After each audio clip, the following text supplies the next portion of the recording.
you've got a community of people that have, hopefully, common things to talk about. So when they meet in the cafe, they have challenges or opportunities or things that are on their mind that day that hopefully chime with other people. And so it enables a more of an organic community than a forced one over pizza and beer. I think that's the key one. And everything else stems from that. Welcome back to Brave Ideas, where we chat with the leaders in commercial real estate to answer all questions space as a service and help office real estate reposition to meet the evolving demand from the future of work. This podcast is for anyone involved in commercial real estate in any way. If you're an investor, fund manager, developer, landlord, operator, property manager, agent, or broker, be sure to subscribe so you don't miss an episode. And if you prefer to watch the full episode and join our newsletter, head over to braveideas.media. I'm your host, Caleb Parker, and for this episode, Sam Campbell and I visited the podcast studio at Techspace Farringdon in London to chat with Jonathan Bevan.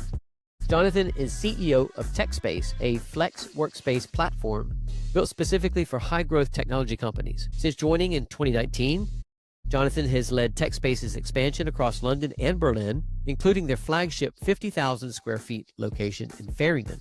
Jonathan brings over 20 years of leadership experience across advertising and hospitality, including leadership roles at Clear Channel, Outdoor, and Ministry of Sound, where he launched shared workspace offerings for the creative sector.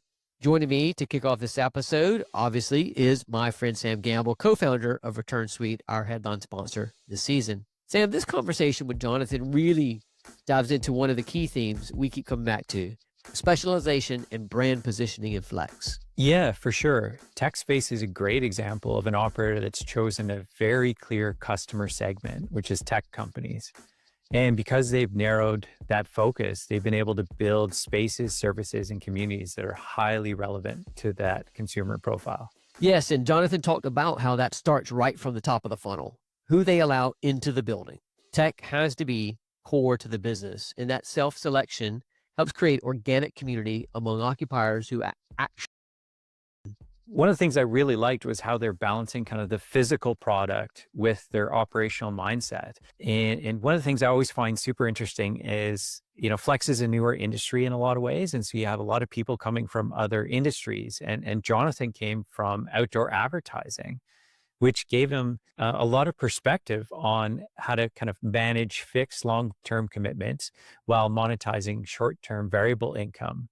It's not something I would have thought of before speaking to him, but kind of the mechanics and the business model of outdoor advertising is just almost exactly what Flex Office is, which I just find kind of fascinating. Yeah, I love this perspective on that, and that really helps with driving that top of the funnel, thinking of it through that lens. And switching gears, even though Techspace does leases, obviously I talk about management agreements a lot, Jonathan made the point that it's important to get the commercials right up front, whether it is a lease or a management agreement or hybrid lease, that key is underwriting it correctly and matching the risk with the return. Yeah, and the other thing that really stood out to me was Jonathan's long-term view, that he's kind of thinking beyond just running a profitable business, and he's really obsessed with differentiation.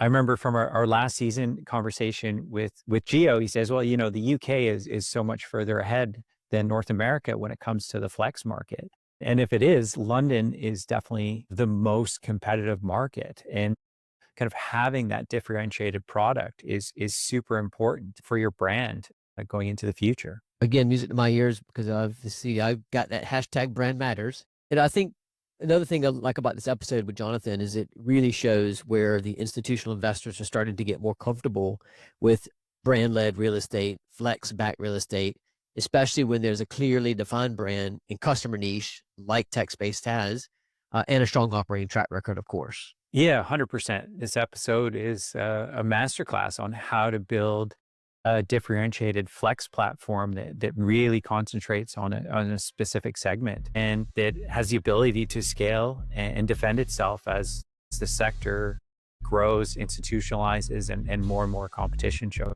It's one to listen to multiple times for sure. Well, let's go ahead and get into it. Here's the conversation with Jonathan. 3, 2, 1, let's kick it.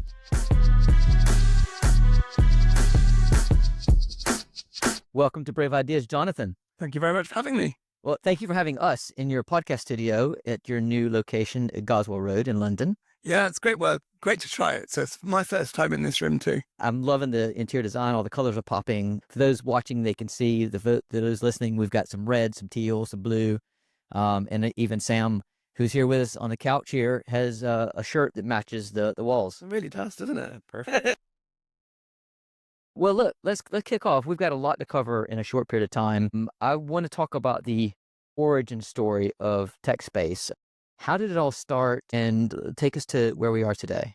Sure. Well, I came in halfway through, so I'm starting well before me. Group of 3 guys, and I think it's quite a typical origin story in our sector.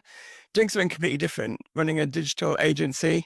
Alex is still with the business. He talks about lots of interesting conversations with Boy George at the time, but they were doing their own agency. I'm sorry, Jonathan. You have to tell me more about Boy George. Oh no, I think it was just conversations about weight loss and stuff like that when they were designing his website. Okay, Yeah. okay. But they had this agency. They were growing. They took a space. They had too much space to start with. They thought, great, let's get a few other tech companies in, create a bit of an ecosystem.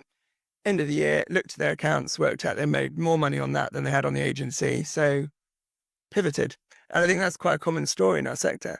But that's, I think it was 2012. So it's we're a relatively well-established business. Went through a number of kind of raising money. At one point, they were talking to Regis IWG about selling to them.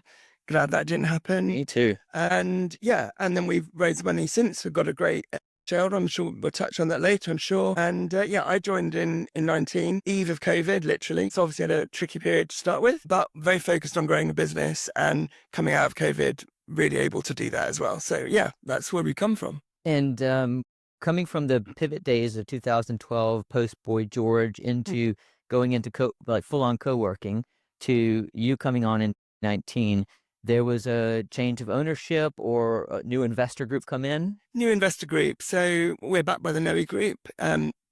Big fund, big business with real estate in the UK. They've also done lots of deals and property deals in Europe.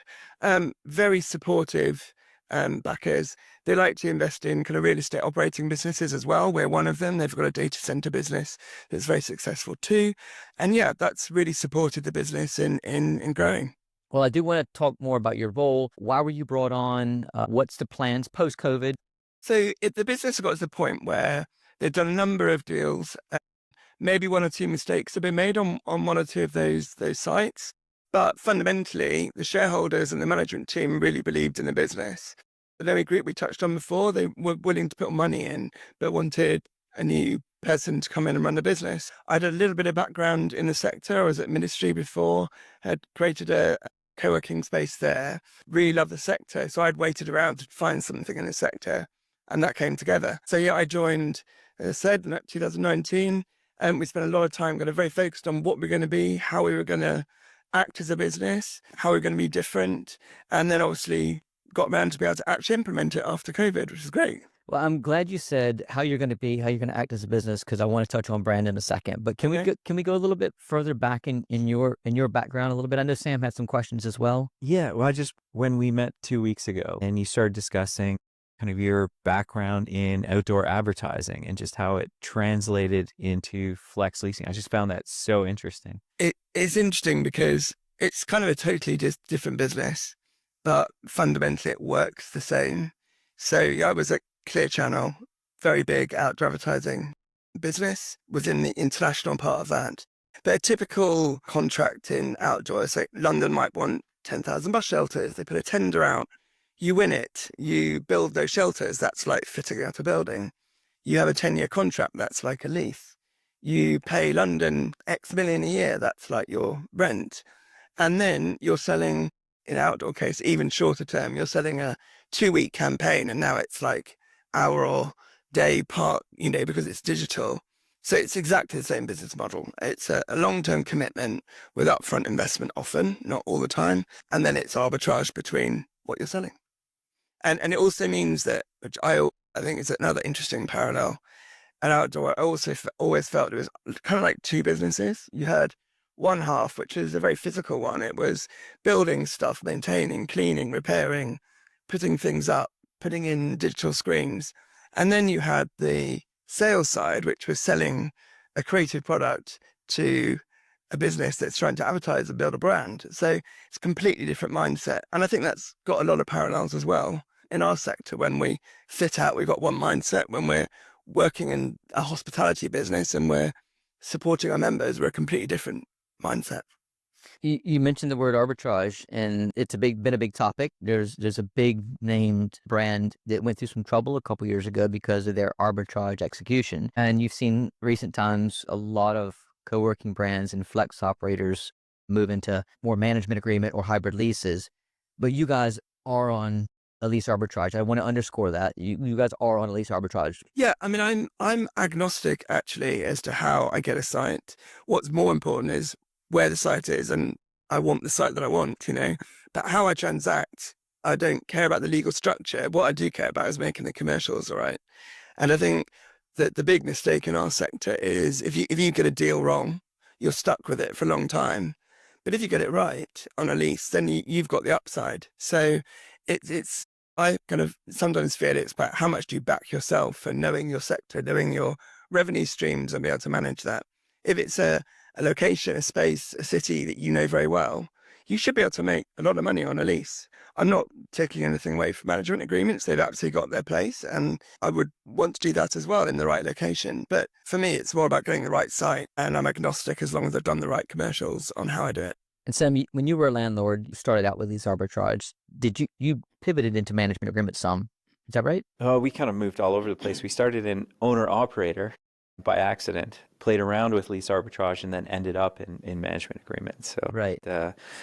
yeah, the slightly different games, and definitely the risk profile is different. I mean, what's definitely shifted is like when I say lease, it's not an old style 20-year ago lease. It's, you know, that the landlord is putting a lot more of the capital in.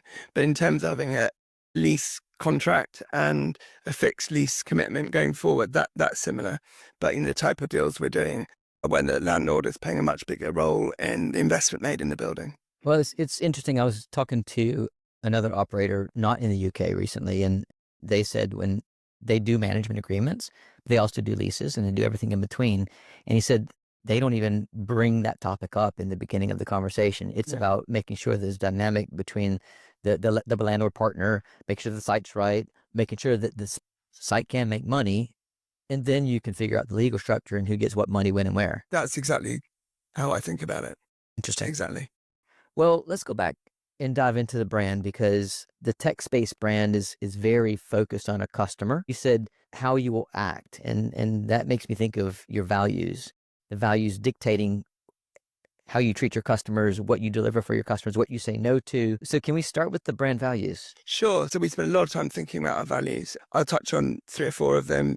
Right, we care, and they've all got double meanings as well. So, or 2 or 3 perspectives. So we care is about how we act to each other as tech spaces. It's also about how we care for our members. It's also about how we care for the impact we have on the world. We move with thoughtful pace is one I quite like. Yeah, I've been in a bit around too long to see some people agonizing over spreadsheets too long and then never making a decision and moving on, and others going, trust me, Jonathan, I know this sector, I'll just do this deal, it'll be fine.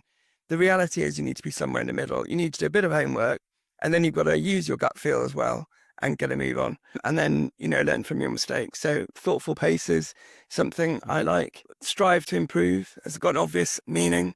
And that's something we're trying to do every day with how we're helping our members as well. So yeah, that's 2 or 3 of them. From a vision perspective, you know, we want to be in tech hubs. We're focused on a particular type of member. So that kind of dictates where we go, and it's a kind of guiding compass for where we want to be in cities and which cities to be in. So yeah, that's kind of a little touch on our brand. When I think of brand, putting your values first, front and center, and leading with those values, it transpires in how you communicate and who you communicate to, and then you attract the people who align with those same values.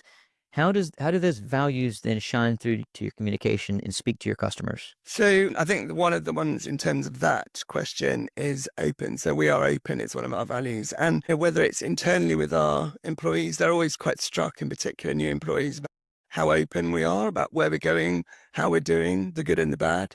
And I think we also try to have that approach with our members. And that's right up front from when they're coming in, they're looking at the site for the first time. We're trying to persuade them this is the right place for them to be, all the way through their journey with us to hopefully never leaving, but, right the way through to the end. One of the things that I strongly believe about brand, and we all should be doing in our industry, is doubling down on the brand to differentiate. Yeah. Because we're all selling effectively the same commoditized products: space, desks, Wi-Fi, coffee, flexibility. But if we can sort of take our brand values and put them front and center and speak to our customers who we want to support, then that's how we all differentiate. It makes it easier for the customer to figure out what the vibe is, right? So I'm curious, it's Techspace. So you speak to tech companies. I get that. That's pretty straightforward. Yeah, It does what it says on the tin. it does. But what do you do differently as Techspace, as a brand, than any other flex operator or co-working company that might say that they can support tech companies? So I'm sure everyone can support it, and I'm not going to say we're totally unique like that. But what we are unique on is, it starts with who we let in, right? So it's got to be a business where tech is the front and center of their product. It's either how they deliver their product, or it is the product, or it's software, it's development, research, can be any of those things, but tech has got to be front and center of their product. And what that means is you've got a community of people that have, hopefully, common things to talk about. So when they meet in the cafe, they have challenges or opportunities or things that are on their mind that day that hopefully chime with other people. And so it enables a more of an organic community than a forced one over pizza and beer. I think that's the key one, and everything else stems from that. But what that means is then we can provide beyond that our an events program, and that's not just putting on events where it's a communication straight to people, but it's also inspiring people. It can be learning and development programs, but all of them can be tailored to our sector. Some of them might sound common, raising money, building a brand, how you develop your sales strategy. But a lot of those can be tailored exactly to the needs of our sector because of who's in the building. I've been following Techspace on Instagram for quite some time, and I've found my own inspiration as an entrepreneur. So I think you speak to, you let in tech people, but you speak to entrepreneurs. Yes. I wonder, are there instances when you are focused on your customer, the tech-centered company, are you telling other companies who might want in, no, they can't come in? That's part of who we are, right? I'm not saying we've been 100% on it, especially in difficult times. You have to sometimes dilute that. But utterly where we can, we want to create that environment where we've got that group of people in. And it can extend slightly. I think, there are a number of creative businesses that we would let in, because it is, as you said, it's about a mindset as well. It's entrepreneurial, innovative, creative people. And that's very much in the tech community, but there are other businesses around too. So yeah, anyway, that's the style of person we want in the membership. One of the organizations that I also have an affinity for is Rare Founders and Vasily and those guys. And then, of course, the Rebel Book Club. And I've seen both of them have events with Techspace on Instagram. Their Instagram, yours. You guys get amplification of your brand through those kind of partnerships. But I want to kind of revisit that last question a little bit, because I think there's probably other operators and other co-working operators on their journey of defining their brand. When you decide you're not going to dilute, you're going to stick to your brand values and the customer, and you're going to tell this person no. How do you deliver that message in a way that is not negative? Well, I think it's self-selecting. If you're clear about who you are and what you are and why you've got that approach, then to some extent people will realize that before they come. But we just have to be honest. Again, it's back to values, being open about what we're doing and what we're trying to deliver and why, and therefore why we're saying no. Okay, good. Is that honest enough? It's honest, yeah, it's good. I like authenticity. Cool. But just on differentiation, you were mentioning it earlier. I think it's a really interesting space. Our sector is structurally growing. There's a lot of space for people to experiment with who they are and their brand and where they want to go. At some point, the sector will mature. And I think what will happen then is the people that are clearly differentiated will thrive in a way that perhaps others won't. So I'm quite obsessed with being differentiated, even though it's probably not ultra necessary right now. It will be. And I think that's why you have to really know who you are and why you're going to be different to live by that. Yeah, and I wonder if all this talk of consolidation, if there will be a conglomerate that scoops up a few differentiated brands, and underneath that differentiation is happening, but on top they're benefiting from the economics of that. Yeah, it could easily happen, couldn't it? I think it's quite a tricky sector to consolidate, though, I think, because and there's obvious synergies in terms of central headcount. That's always going to be there. But managing a stable of brands and delivering the value and continuing to like live each of those brands is very difficult as you become bigger. It's not impossible, but it is difficult. And even having the look and feel of different brands and maintaining that while someone else in another department is trying to get procurement savings for making everything the same, you create tensions in a stable of brands that I think is quite difficult to manage. I have some personal experience with that, and and I can agree with exactly what you said. You do have to keep them separated because the DNA of the people who live and breathe the brand needs to be aligned. And if you start treating brand like a uniform or a Yeah, sticker, and you have all this infrastructure underneath, and you just put on a different hat each day, doesn't work. doesn't work. If you're a landlord, operator, or investor without a big team or expensive tools, this is for you. Did you know you don't have to be a freak in the sheets to compete with the REITs? I'm talking about spreadsheets. You know how painful it is. Long builds, fragile formulas, missing assumptions. And even when it's finally working, you still wonder if you can trust it, let alone present it with confidence to investors and lenders. Return Suite changes all of that. Save hours or even days. Its intuitive interface lets you model a property's cash flow in minutes with no Excel mastery required. Model with precision, enter actual rent, CapEx, debt, lease roll schedules, and much more. Build trust by collaborating in real time, upload operating cash flows, and generate polished, transparent reporting dashboards for any stakeholder. With Return Suite, you're in control. Every assumption is fully traceable, nothing breaks under real-world complexity. And drum roll for my brave audience, they're building a Techspace module too. Head over to returnsuite.com/brave to start modeling better deals today. Well, let's talk about where we're at today. I've found it fascinating, the structure that you guys have done here. We're Goswell Road. How did you guys select the site? And I want to talk about the actual PropCo-OpCo structure here as well. Absolutely. I mean, maybe just a little bit on the building. I mean, it's the biggest, best, and all of those kind of adjectives for Techspace. A site we've ever done is the actual building is 70,000 foot. We've taken 50,000 of it. There are two other tenants in the building as well. And then we're also managing agent for the whole building. So that's a kind of new string to our bow, if you want, as well. Are you joint agents or complete managing agent, sole managing agent? Complete sole agent for the whole building. So we run the building, but we've also got our space within it. But yeah, it's our largest space. It's the highest quality space we've delivered. The amount of kind of communal amenity in this building is the largest we've ever done. And we're getting great feedback and filling up pretty well. So very happy about it from that perspective. The structure was interesting. This building was bought by Caprion. Caprion with a GP, and there's a partnership that kind of made that investment. Can I just clarify? Caprion is part of the parent company. Yeah, it's part of the Noe Group. It's a very distinct kind of brand focused on real estate investment in its own right. But yeah, it's linked to the Noe Group, which is also the investors in the company. They bought the building, and then we have leased it from them. So it's kind of isn't it PropCo structure within the wider group. So I just want to paint that picture real quick for everybody. You have Noe Group, the parent company, which says Caprion, which is the real estate investment group. Noe Group invested in Techspace back in 2019. You became part of that. Yeah. This building, Caprion, real estate arm of Noe Group, bought the building As the GP with other LPs. Yeah.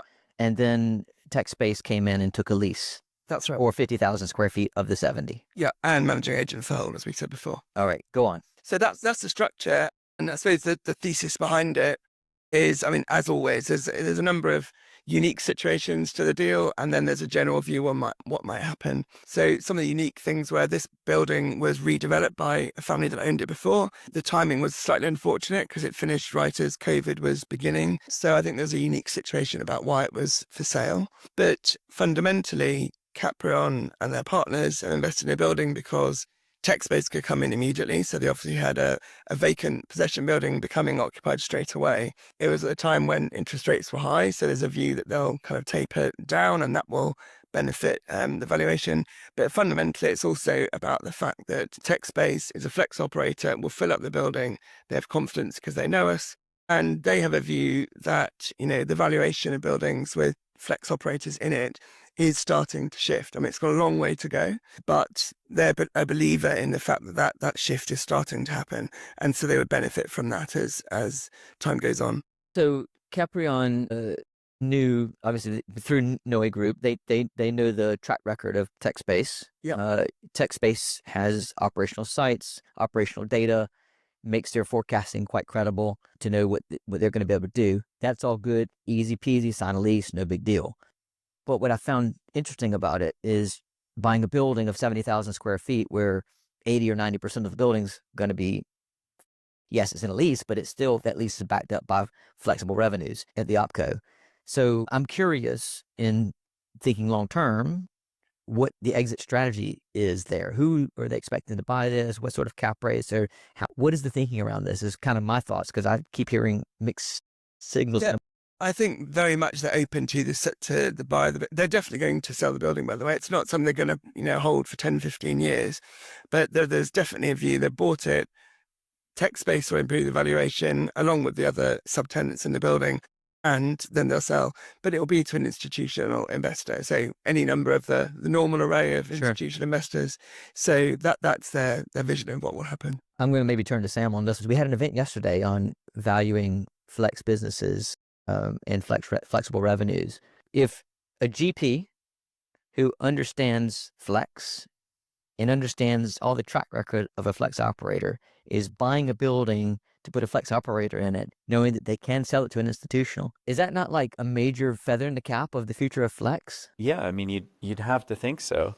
And this is kind of the first movers that I think we're all hoping that we'll see kind of putting their capital behind this. So it's good to hear. And I think kind of what you've been saying before is these longer term holders or family offices, maybe people that don't need as much debt, willing to take a bit more risk or don't have the same kind of risk profile as some of the institutional investors, are willing to kind of make that leap. And it sounds like that's what's happened here. It's the conjunction of all of these things, right? So it's a unique circumstance around the timing and the opportunity coming up and why it was available, combined with these longer term trends that they have belief in.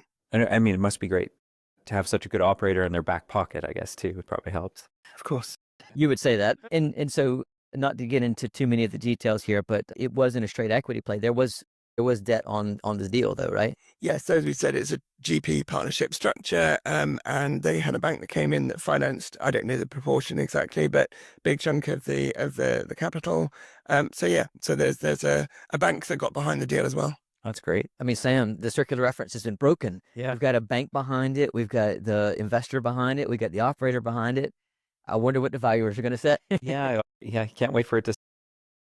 Yeah, there we go. Yeah. Maybe is not trying to deliberately link things back, but back to values. I think it's interesting the conversations we had, obviously with Caprion, and I know them, but also at the banks. We had very open conversations about our business plan, why we believed in it, what our track record was. So we were part of that conversation with the bank as well. It does come back to values and how you operate. Well, that's important. And it's actually one of the key things that Sam was talking about yesterday in this event was that we need all of the parties to come together to the table. 100%. That's fantastic. And I think it's a great segue to this next topic I want to bring up. You were talking about Techspace's operational data and history and track record. If Techspace goes into West London and opens up a site, you don't have Techspace track record in West London. How do you know what you're going to do there? And to be able to have industry benchmarking, to be able to sort of say, okay, well, here's where we sit in the industry. Here's what these operators are doing. Here's what their numbers are saying. Or maybe it's anonymized, but at least you can at least see it. You are a big part of this new initiative called the Workspace Intelligence Network, which Elliot was at the event yesterday, but he also was on this podcast last season talking about the initiative. Can you sort of share how the origin story of WIN, how this came to be, your viewpoints on it and what your vision is and being part of the WIN initiative? I mean, the fact is a number of people came together to do it, so I can give my kind of small contribution to that. But you touched on my previous sector in outdoor, and we went through a similar growth as a sector, I guess. When I was there in late 90s, early 2000s, we were a small part of a very big media landscape outdoors, kind of 3-4% of total ad spend, very similar to Flex in commercial. And it was consolidating rapidly. Lots of acquisitions were happening. At Clear Channel, we did 200 acquisitions. But everyone was out for themselves at one point. And what we started to do is come together to create industry bodies. One of the initiatives was around data. And as you mentioned before, very, very careful about making sure it's anonymized, aggregated, so no competitive advantage or laws can be broken. Very clear about that. But if you start to aggregate data, it's so beneficial in a number of ways. For me, I think there's kind of 4 purposes for Win. If we come on to our sector, one is like internal benchmarking. Why are we doing well here, or why are we not doing well here? What do we need to do about it? That's useful. Second is about growing the sector. I'm a very, very firm believer that as a sector, we've got to act more together to persuade people to come out of, traditional commercial real estate deals and come into Flex. That's why we're here. Why are we not making that argument together as well as individually? And having data is a basis to start having that from. Third is the one you mentioned, Caleb. It's around the benchmarks, which is basically comes down to credibility, right? So some of that can be like with your board. They're not external, they're not internal, they're kind of in between. But, credibility with your board, credibility with investors, credibility with new investors or landlords, that you can say, well, this is what my business plan shows. But, yes, we believe we're going to do better than the market, but at least here's the market. And you can have a discussion about that gap rather than just where did this number come from. And then the fourth one is building up a data pool that will help the future of valuing buildings with Flex in it. So to me, it's a 4-pronged thing, but fundamentally it's about the sector moving from being a more immature sector to a more mature sector, working together for the collective growth of the sector, not just trying to pinch members from each other. Totally makes sense. It's intelligence is the key word there in that acronym, I think. And, you talked about working together yesterday. I keep referring back to this event because it's so fresh in my mind. But one of the key themes that we all discussed was collaboration and how to bring all these parties to the table, because we all have our own data. And by putting it together, being able to show investors, landlords, etc., it makes us all more credible and smarter. But Sam, one of the things that you were talking about is when I come in to model a new acquisition for Brave, I could put in, whatever data that I'm going to be using for my business plan. But to have these benchmarks, if I'm a Win member, I would like to be able to put in that anonymized data into this Monte Carlo analysis that you guys are supporting. How does that work? How would I do that? Right. Yeah. So I think like what's important to remember is like evaluation is kind of ultimately kind of an argument, right? Because it's all future looking, and what you're trying to do is build a case, whether it's to a lender or maybe a landlord if you're looking to do a lease agreement, or investors. And so kind of having this really strong data set that Win is building up and these benchmarks is kind of giving yourself kind of proof or statistics that you can add to this argument, if you kind of think of it as like a numbers version of a persuasive essay. That's kind of really why I'm quite excited about what Win is doing, collecting all this data, which will kind of help support individual operators as they make arguments to landlords, to investors, to lenders. Ultimately, I think that's really going to be one of the things that unlocks the industry. From your view, Jonathan, if I'm a Win member, which I'm not yet, by the way, Should be. We are going to be having that conversation. If I am a Win member, I've got my own data that I'm putting into my cash flow modeling. How does that work? Because I imagine that there's certain data points that make sense for me to plug in to do this for Return Suite to be able to give me my modeling analysis. Is Win providing that to the operators in a format that they can take and plug that sort of into their own modeling? At the moment, we're very analog. Like we've just started, right? So we're only 6 months old. We're still iterating with definitions of what we're collecting and even the data points and talking about whether we might expand that. So we're early stages. So at the moment, yes, but what you get as the output, I cannot see any operators, any of my competitors' data. What I can see is the aggregate. Take Old Street. I can see the aggregated position in Old Street of, number of sites that are reported on there, what the total square footage is, what the revenue per foot is for the building, what the private office revenue is, what the occupancy is. So I've got all the relevant high level revenue benchmarks to then go to a landlord or investor and say, here's my business plan and the assumptions I'm making on per foot occupancy, build up, all those things. And here's what the sector's done. So yes, you get all that data. What you do with that is up to you and how you present it. But in the future, I mean, we've got a long way to go, right?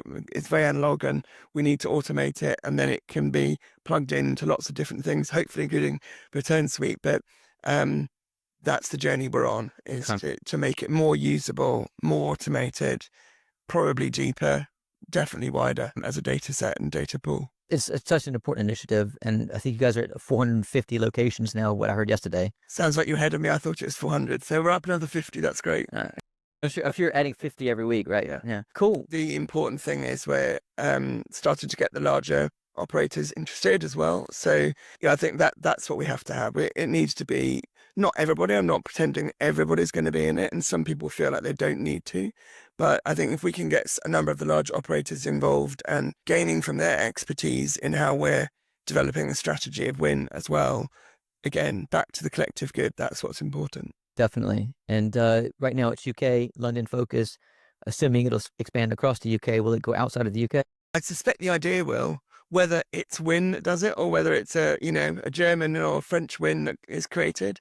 But I'd very much hope that we can set up a similar structure anyway. I think the fact is you've got different operators in different countries, so there'll probably be separate organizations, but hopefully talking the same language. Well, that brings up a slight different question, moving off that topic, but you mentioned a German Win. We won't go in the Win direction, but you guys have German locations. Can you talk about those? Sure. I mean, so back to why we're there. I mean, I think I mentioned earlier, we want to be in the tech hubs.